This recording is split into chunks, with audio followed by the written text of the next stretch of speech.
Hello guys. तो शुरू करते हैं आज का लेक्चर।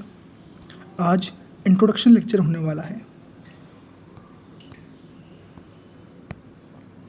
तो यूपीएससी सिविल सर्विस एग्जामिनेशन में जीएस 1 के सेक्शन में हिस्ट्री के क्वेश्चंस भी आते हैं, जिसमें से कुछ 10 मार्क्स के होते हैं तो कुछ 15 मार्क्स के होते हैं।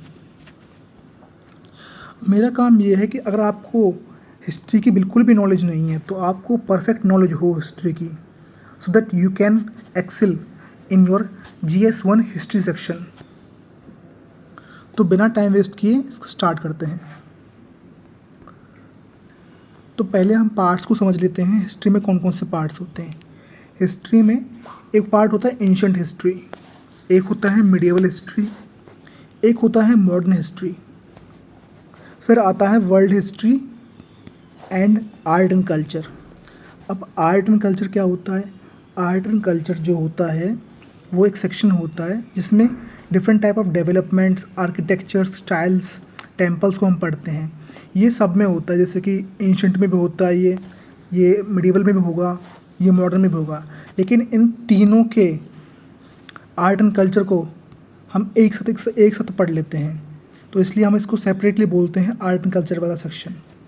और वर्ल्ड हिस्ट्री में वर्ल्ड हिस्ट्री पढ़ते हैं एंशिएंट, मिडिवल, मॉडर्न। तो बेसिकली स्टार्ट करते हैं कि एंशिएंट हिस्ट्री होती क्या है। So this is the timeline of ancient history, जो स्टार्ट होती है earliest time, that is 2 billion BC। BC मतलब बिफोर क्राइस्ट।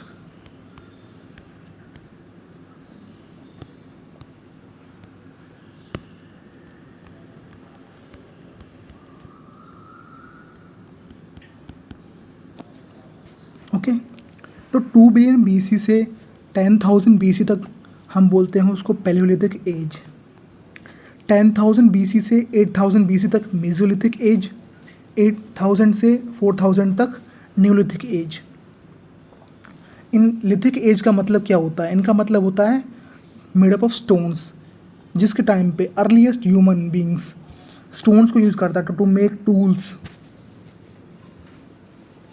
देन 4000 BC से 1500 BC तक चलता है चैल्कोलिथिक एज। देन 1500 से लेकर 600 BC तक चला वैदिक एज। और 600 BC के अराउंड ही आए थे महाजनपदास, जिसमें से आपने सुना होगा सबसे मोस्ट इम्पॉर्टेंट था मगधा। मगध जनपद उस टाइम पे बहुत पावरफुल था और सबसे इम्पॉर्टेंट था उस टाइम पे। तो 321 BC से 181 BC तक चला था मौर्य एम्पायर। फॉर एग्जांपल कि मगध पे 4 डायनेस्टीज ने रूल किया था, हरण्यक्या, उसके बाद में शिशुनाग, उसके बाद नंद डायनेस्टी और फिर मौर्य डायनेस्टी। और मौर्य लास्ट डायनेस्टी हुआ करती थी। उसके बाद में पुष्यमित्र शुंग आ गया था। तो 180 BC से 200 BC तक गया। 200 BC से 300 AD तक चलता है मौर्य एम्पायर। और 300 AD से 600 AD तक चलता है गुप्ता एज। और आफ्टर 600 AD आया post Gupta age. Post Maurya empire में छोटे छोटे काफ़ी सारे डायनेस्टीज आई थी, लेकिन उन सब के बाद में एक बड़ी डायनेस्टी आई, दैट इज गुप्ता एज।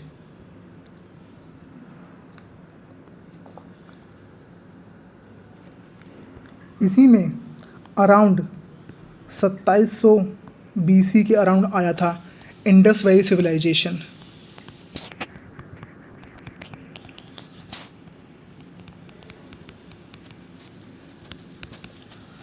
तो क्या आपको ये याद रखना ज़रूरी है? ये डेट्स, ये टाइमलाइंस आपको याद रखना ज़रूरी है? बेहद ज़रूरी है, बहुत इंपॉर्टेंट है आपको याद रखने के लिए। जब तक आपको हिस्ट्री में टाइमलाइन नहीं पता तब तक आप हिस्ट्री को समझ नहीं सकते। Timeline is very very important, तो इसको भी याद रखिएगा।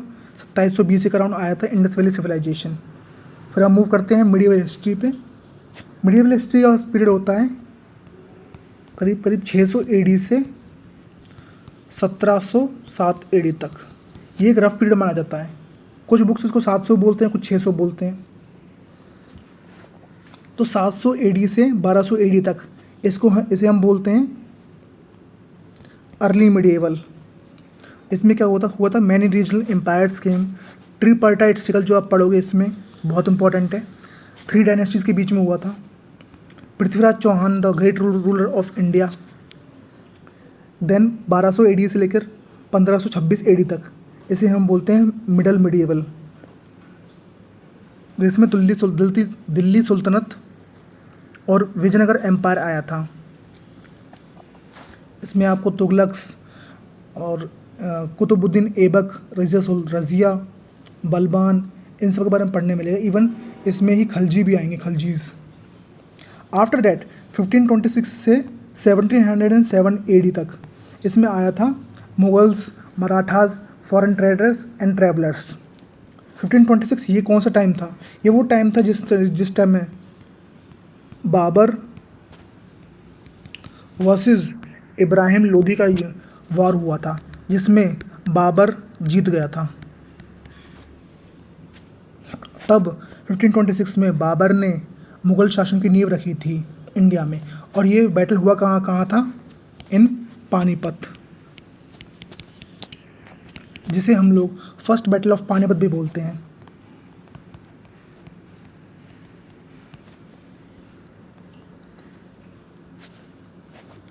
तो उसके बाद हम मूव करते हैं मॉडर्न हिस्ट्री पे। आफ्टर 1707 टिल टुडे, 1707 में क्या हुआ था? औरंगज़ेब की डेथ हुई थी।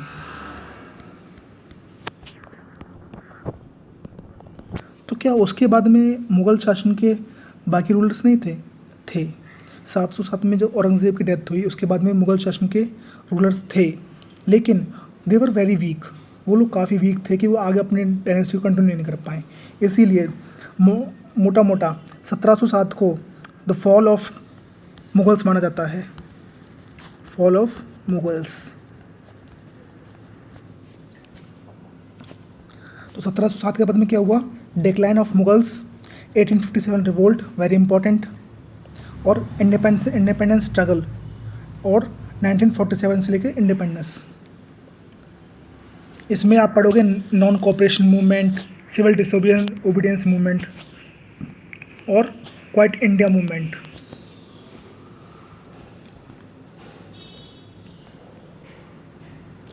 तो ये मोटा मोटा हमने आज टाइमलाइन पढ़ी है कि हिस्ट्री में टाइमलाइंस क्या होती है, क्या हिस्ट्री का इंट्रोडक्शन होता है, क्या उसके सेक्शंस होते हैं।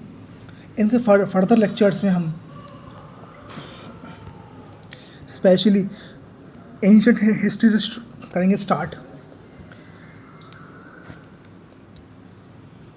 एंशिएंट हिस्ट्री में मैं RS शर्मा को फॉलो करूँगा। RS शर्मा वो बुक होगी जो हम लोग पढ़ेंगे, RS शर्मा एंशिएंट हिस्ट्री के लिए। और मिडिवल के लिए हम पढ़ेंगे सतीश चंद्रा।